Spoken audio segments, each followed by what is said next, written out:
सिंधु जल समझौते को लेकर अब भारत ने वर्ल्ड बैंक को भी संदेश दे दिया है। संदेश से स्पष्ट है कि भारत के हितों के विरुद्ध यदि आप जाएंगे तो हम आपको आपकी सही जगह दिखा देंगे।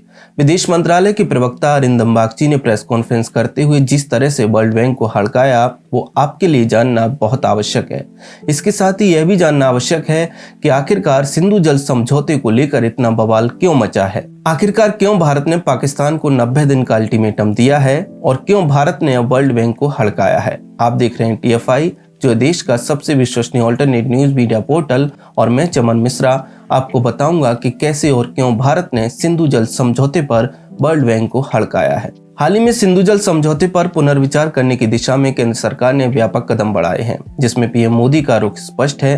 रक्त और जल दोनों एक साथ नहीं बह सकते, अर्थात भारत अपनी अखंडता के साथ अब किसी भी प्रकार का समझौता स्वीकार नहीं करेगा।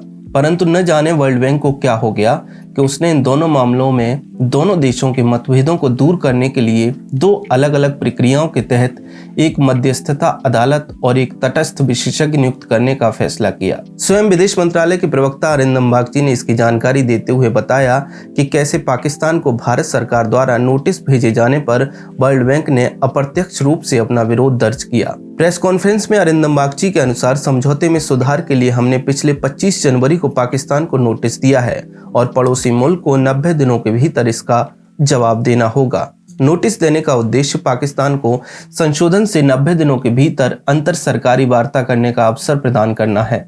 अब इस मामले में वर्ल्ड बैंक का कहना है कि दोनों देश इस मुद्दे को सुलझाने के लिए दो अलग अलग रास्ते अपनाएं। दोनों इसके लिए न्यूट्रल एक्सपर्ट अपॉइंट करें और कोर्ट ऑफ आर्बिट्रेशन जाएं। परंतु ये बात भारत को बिल्कुल नहीं भाई और स्पष्ट कर दिया गया कि वह स्वयं पहले उच्चायुक्त के स्तर पर इस मुद्दे को सुलझाना चाहेगा। इसके बाद भी अगर चाहेंगे तो न्यूट्रल एक्सपर्ट और कोर्ट ऑफ आर्बिट्रेशन का रुख करना चाहेगा। इसके साथ ही विश्व बैंक को आईना दिखाते हुए अरिंदम बागची ने कहा कि वर्ल्ड बैंक ने खुद इस बात को स्वीकार किया है कि ये दो पैरेलल प्रोसेस हैं और ऐसे में हमारा आकलन है कि ये संधि के प्रावधानों के अनुरूप नहीं है। इस मुद्दे पर हमने पाकिस्तान को अपना पक्ष रखने का अवसर दिया है और साथ ही यह भी कहा है कि पड़ोसी देश चाहे तो सरकार के स्तर पर भी इसको लेकर बातचीत कर सकते हैं। तो ये सिंधु जल समझौता है क्या जिसको लेकर इतनी हाय तौबा मची हुई है? बता दें कि वर्ष 1960 के सितंबर माह में इस समझौते पर दोनों देशों द्वारा जल बंटवारे को लेकर हस्ताक्षर किए गए थे।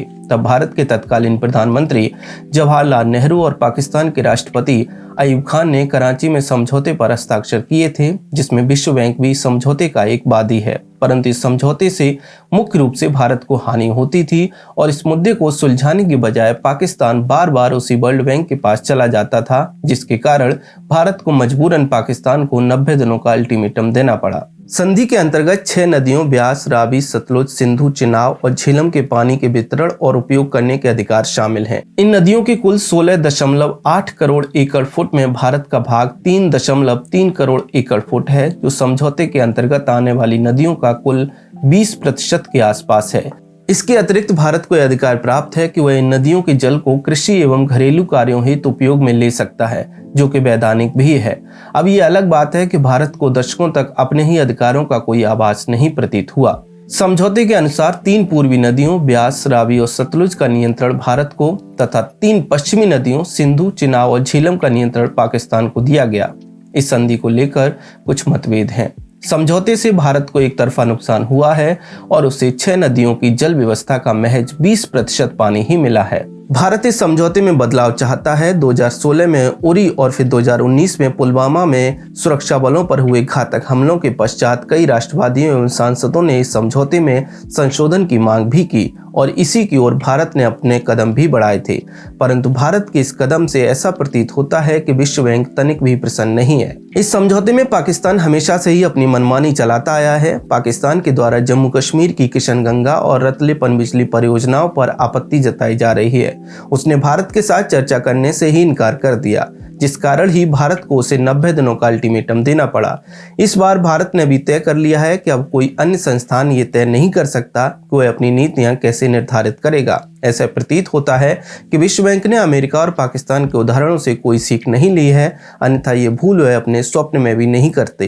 क्योंकि पाकिस्तान OIC का सदस्य है, इसलिए वह कभी न कभी अपना कश्मीर का फटा हुआ ढोल लेकर पहुंच जाता है।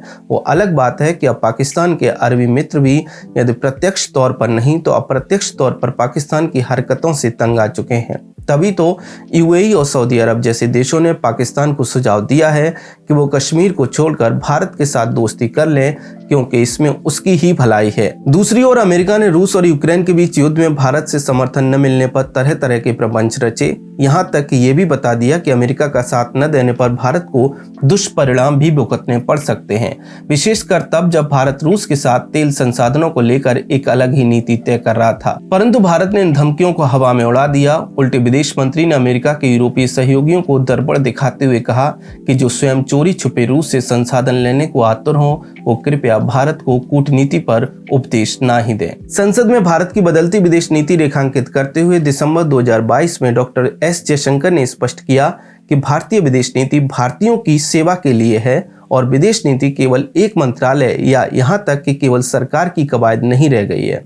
इसका सभी भारतीयों के दैनिक जीवन पर प्रत्यक्ष प्रभाव पड़ता है। ऐसे में वर्ल्ड बैंक ने सिंधु जल समझौता के विषय पर हस्तक्षेप करने की बात कर अपने ही पैर पर कुल्हाड़ी मारी है। इस समय भारत ने संसार को स्पष्ट कर दिया है कि वह अपने आत्मसम्मान से अब कोई समझौता नहीं करेगा और यदि किसी को इससे आपत्ति हो तो उससे भारत का कोई वास्ता नहीं। ऐसे में भारत का रुख स्पष्ट है, कोई दूसरा नहीं तय कर सकता कि भारत की नीतियां कैसे निर्धारित होंगी और कैसे भारत उन्हें लागू करेगा।